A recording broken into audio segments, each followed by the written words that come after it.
Bismillahirrahmanirrahim. Assalamualaikum warahmatullahi wabarakatuh. Selamat siang dan salam sejahtera untuk kita semua. Berjumpa kembali teman-teman di mata kuliah Komunikasi Sosial semester 1 Program Studi Pendidikan Nonformal FKIP Universitas Bengkulu. Kali ini kita ada di pertemuan ke-9. Di pertemuan 9 ini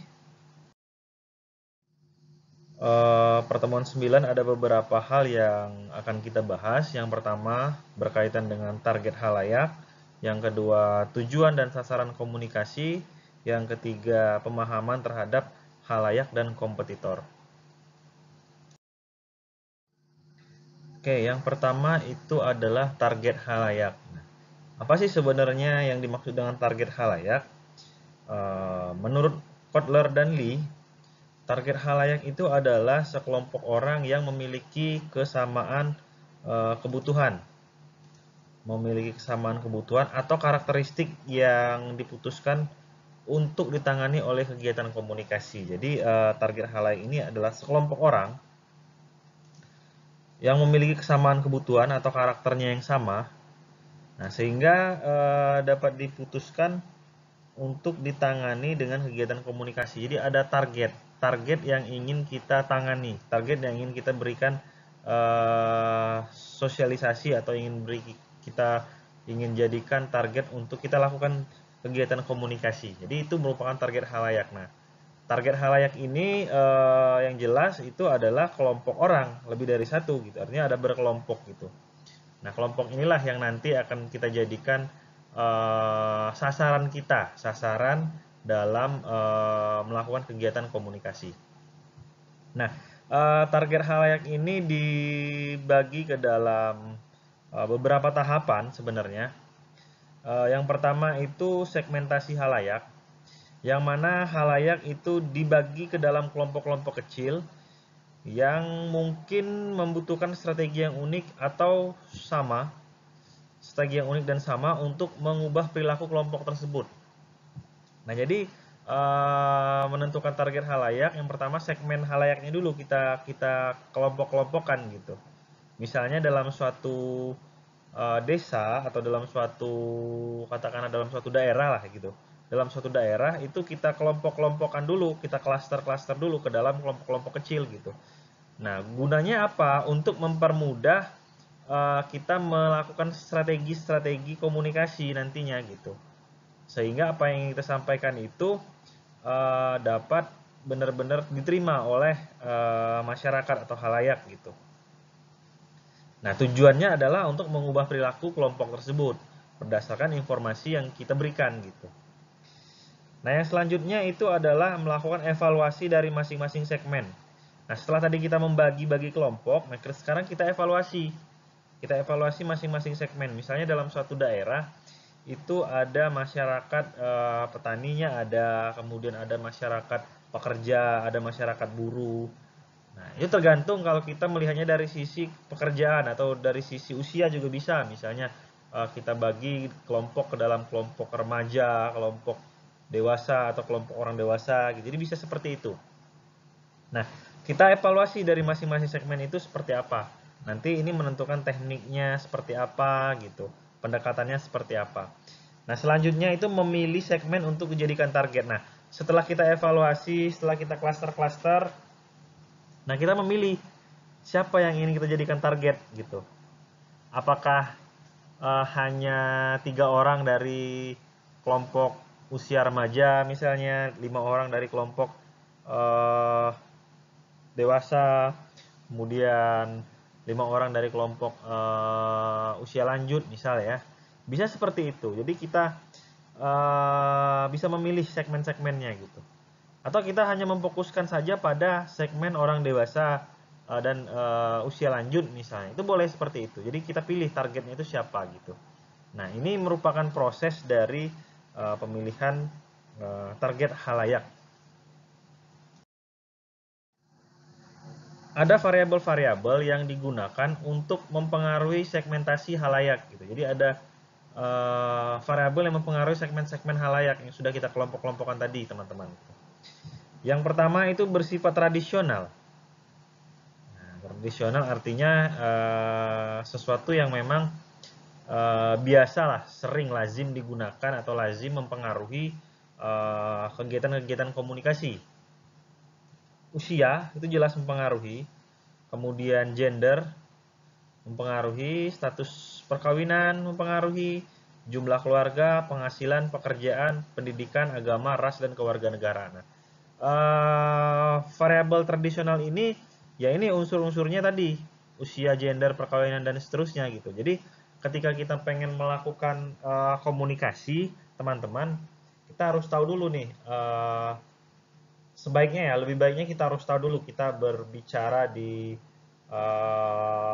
khalayak yang memang pendidikannya apa gitu, rata-rata pendidikannya, kemudian kita ngomong di depan atau di khalayak dengan agama apa, kemudian pekerjaannya apa misalnya, terus kita juga harus tahu penghasilan di sana itu berapa, apakah masuk kategori menengah atau gak di bawah kemiskinan atau menengah ke atas dan sebagainya gitu. Nah, ini penting dilakukan supaya memang kita bisa menentukan strategi, bisa menentukan trik atau menentukan model, bisa juga model apa yang cocok nantinya gitu. Nah, dari variabel tradisional ini. Nah, yang kedua itu ada model segmentasi yang digunakan. Model segmentasi dari komunikasi atau perilaku gitu. Nah, itu ada model tahapan perubahan. Nah, ini model yang mana nanti masyarakat itu berubah perilakunya terkait dengan apa yang sudah kita sampaikan gitu. Apa yang sudah kita sampaikan sehingga mampu merubah perilaku dari orang tersebut. Kemudian yang kedua ada model segmentasi sistem gaya kesehatan gitu. Nah, model segmentasi sistem gaya kesehatan ini lebih kepada penggabungan dari beberapa model dan beberapa unsur yang ada di tradisional tadi. Itu juga mempengaruhi di segmentasi sistem gaya kesehatan gitu. Ini ada contoh model tahapan perubahan. Ini contohnya informasi untuk orang-orang supaya berhenti merokok misalnya. Nah, ada tahapan pre-contemplation atau pre-kontemplasi gitu. Yang mana tahapan ini orang biasanya tidak memiliki intensi untuk mengubah perilaku manusia. Mereka juga secara tipikal menyangkal bahwa mereka memiliki masalah gitu. Nah, dalam hal ini mereka masih menyangkal gitu.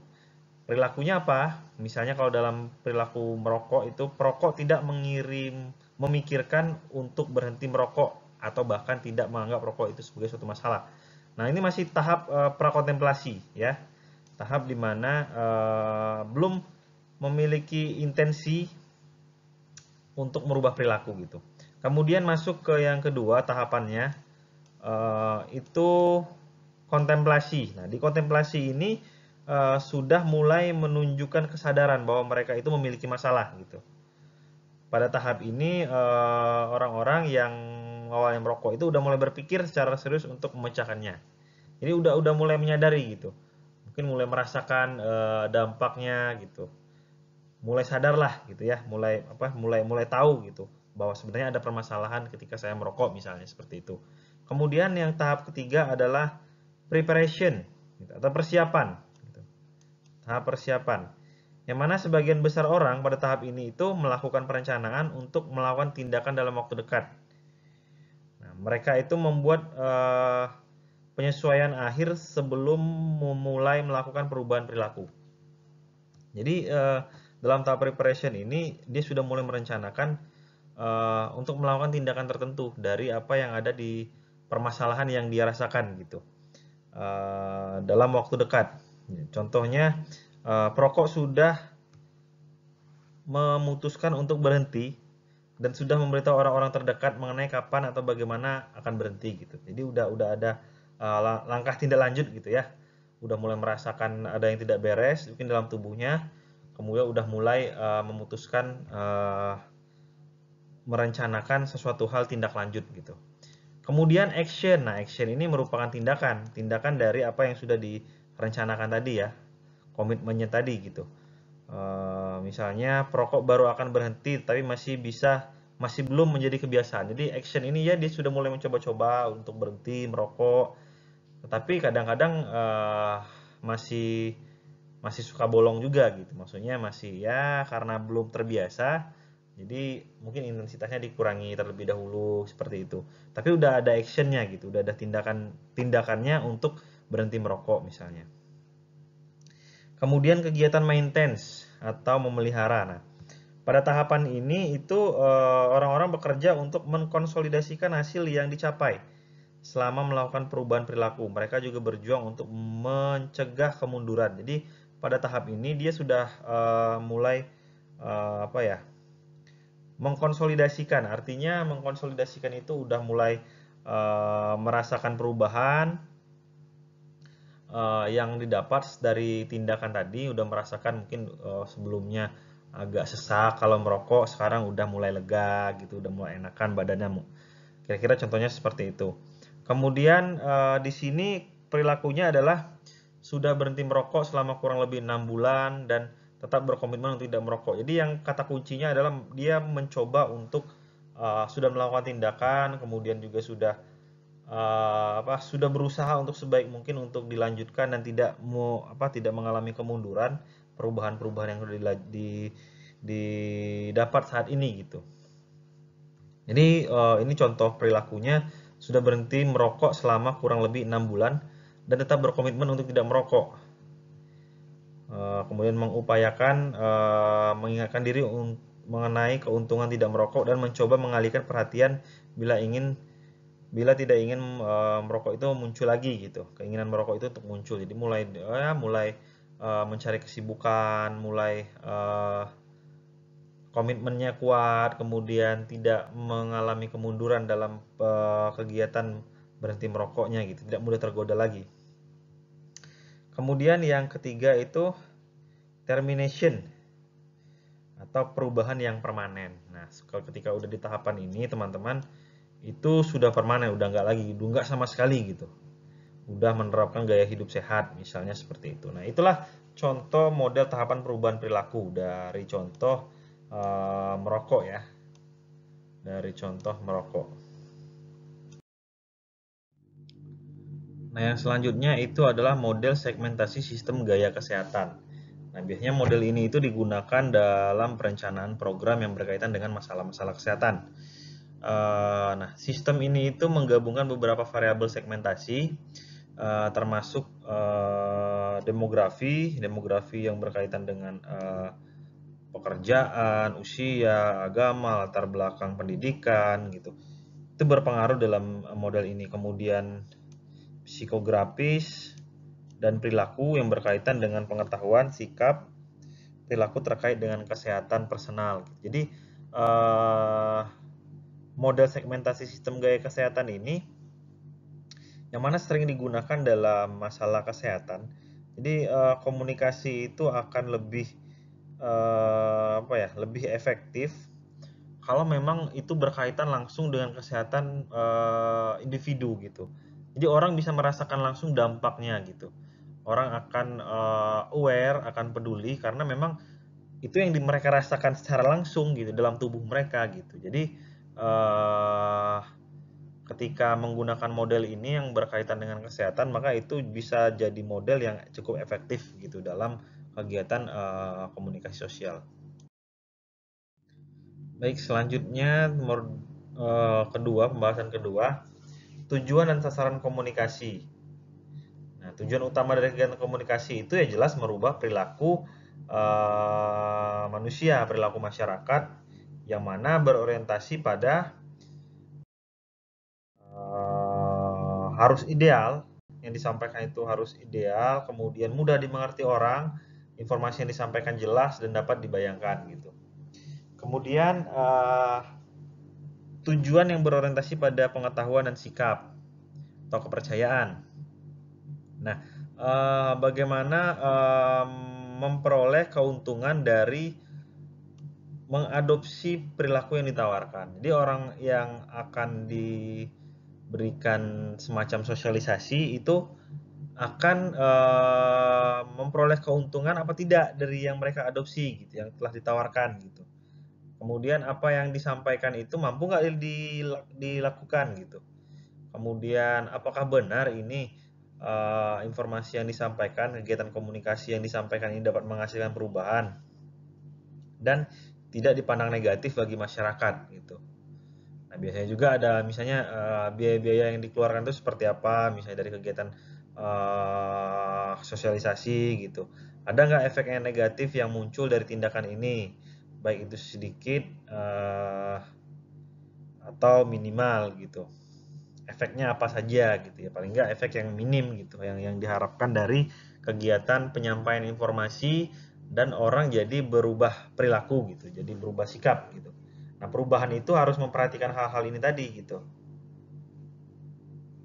Mampu atau tidak digunakan, menghasilkan perubahan atau tidak, efektif atau tidak menghasilkan perubahannya, kemudian apakah ini dipandang negatif perubahannya terhadap masyarakat, kemudian biaya yang dikeluarkannya seperti apa, kemudian efek negatif yang munculnya apa, apakah paling nggak efeknya itu minimal gitu. Kemudian keuntungan apa yang ditawarkan ketika kita mengadopsi informasi yang disampaikan ini gitu. Kira-kira seperti itu. Contohnya misalnya kita melakukan kegiatan sosialisasi tentang keluarga berencana misalnya, 2 anak lebih baik misalnya. Nah, apa keuntungan dari mengadopsi informasi itu gitu? Nah, mereka pasti akan cari tahu atau kita yang memberitahu keuntungannya apa dengan mengikuti program keluarga berencana misalnya. Nah, daerah ini sebenarnya mampu nggak sih melaksanakan itu gitu, melaksanakan program keluarga berencana gitu. Nah, apakah program keluarga berencana ini akan menghasilkan perubahan di masyarakat gitu? Baik dari sisi ekonomi, sosial, atau seperti apa gitu. Kemudian apakah kegiatan keluarga berencana ini dipandang negatif atau tidak gitu. Nah, itu nanti aspeknya ya aspek sosial, aspek agama yang bisa menjelaskan itu, yang bisa mengaitkan gitu. Kemudian ada nggak sih biaya yang dikeluarkan terkait dengan program ini? Apakah masyarakat harus membayar uang atau tidak? Atau gratis pemerintah yang memberikan uang atau seperti apa gitu. Nah, itu harus diperhatikan. Kemudian efek negatif apa yang muncul gitu. Paling nggak efek minimal apa yang akan muncul. Nah, itu juga harus disampaikan, harus diperhatikan ketika kita melakukan kegiatan komunikasi sosial gitu. Nah, yang selanjutnya ini berkaitan dengan pemahaman terhadap khalayak dan kompetitor. Nah, ini biasanya berkaitan dengan kegiatan sosialisasi yang mana kita mensosialisasikan program atau produk yang ternyata ada yang mirip dengan produk yang sudah ada gitu. Nah, sehingga produk yang sudah ada atau informasi atau bentuk sikap yang sudah ada itu bisa dijadikan kompetitor. Gitu.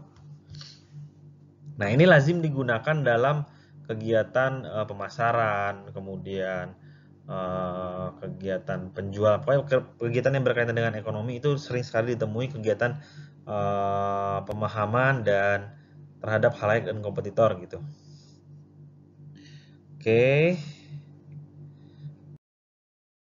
Nah, pemahaman terhadap target khalayak gitu. Nah, kita harus tahu bahwa produk atau informasi yang kita sampaikan ini akan mendapatkan keuntungannya akan mereka peroleh itu apa gitu. Keuntungan yang diperoleh itu apa dari kegiatan ini? Dari kegiatan sosialisasi, dari kegiatan praktek dan sebagainya gitu. Kemudian orang juga akan melihat target atau masyarakat akan melihat biaya apa yang mereka lihat pada perilaku mereka saat ini. Ini berkaitan dengan biaya. Biaya apa yang mereka lihat pada perilaku mereka saat ini. Kemudian misalnya biayanya ini apa?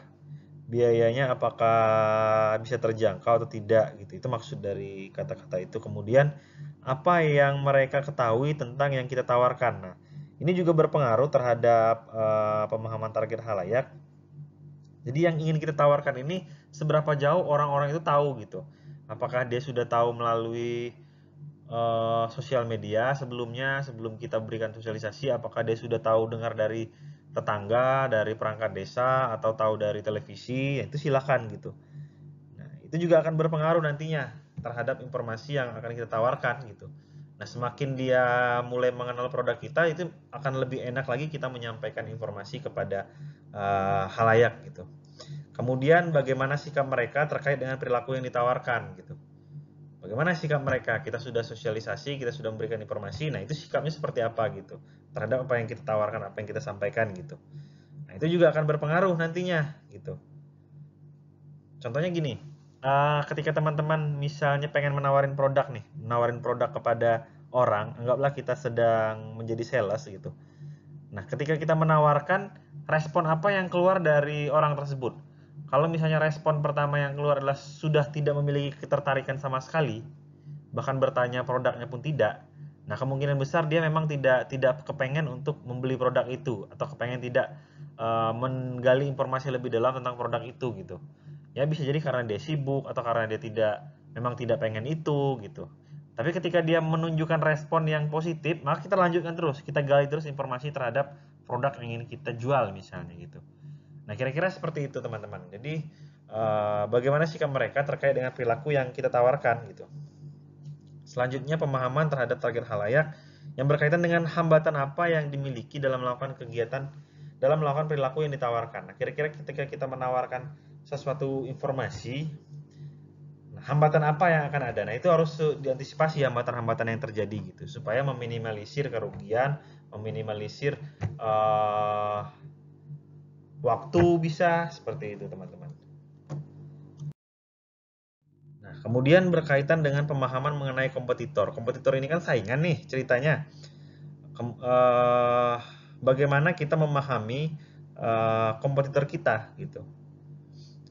Perilaku dan keuntungan terkait yang akan lebih dipilih oleh target khalayak dibandingkan perilaku yang kita tawarkan. Nah, kira-kira apa sih kelebihan dari produk kompetitor kita gitu, dari apa yang kita tawarkan gitu. Itu kita harus paham. Nah, kita jangan menonjolkan yang di sananya gitu.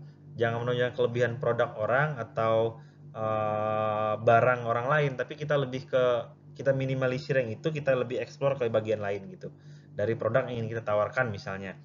Kemudian perilaku yang sudah sangat biasa mereka lakukan yang harus mereka ubah jika akan mengadopsi perilaku yang kita tawarkan gitu. Nah, ini juga akan berpengaruh. Kebiasaan-kebiasaan di masyarakat itu berpengaruh terhadap apa yang ingin kita tawarkan gitu.